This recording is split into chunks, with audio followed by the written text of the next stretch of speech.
নমস্কার বন্ধুরা, দীর্ঘ প্রতীক্ষার অবসানে বাড়া গোপীনাথপুর স্টেশনের যে রেল লাইন পাতার কাজ শুরু হলো। আপনারা জানেন যে গত বুধবার মাননীয় সিওকন চিফ ইঞ্জিনিয়ার সহ ডেপুটি প্রত্যেকে এসেছিলেন ইন্সপেকশন করতে, এবং তারা ইন্সপেকশন করে যাওয়ার পরই চকপাহাড়ি থেকে পুরো রাস্তাটি তারা ময়নাপুর থেকে একদম জয়রামবাটি পর্যন্ত ইন্সপেকশন করে যান।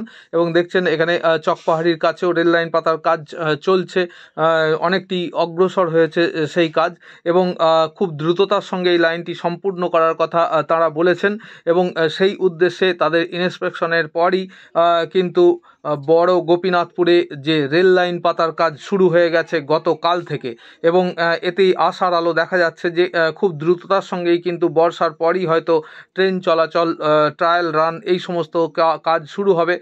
কেননা মাননীয় সিওকন তিনি খুব দৃঢ় পদক্ষেপ নিয়েছেন। কেননা আপনারা জানেন যে দুটি ডেট ফেল হয়েছে, একটি ছিল মার্চে এবং অপরটি ছিল জুলাই 2024।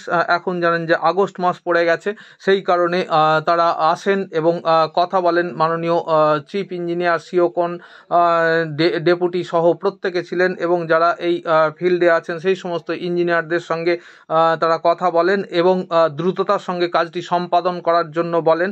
এবং সেই উদ্দেশ্যেই গতকাল থেকে বড় গোপীনাথপুর রেলওয়ে স্টেশন ইয়ার্ডে যে রেল লাইন পাতার কাজ, 1 নম্বর প্ল্যাটফর্মে রেল লাইন পাতার কাজ শুরু হয়ে গেছে। আপনাদের সামনে সেই খবরটি আমরা উপস্থাপিত করলাম। ভালো থাকবেন, সুস্থ থাকবেন, সুন্দর থাকবেন। আবার নতুন ভিডিওতে।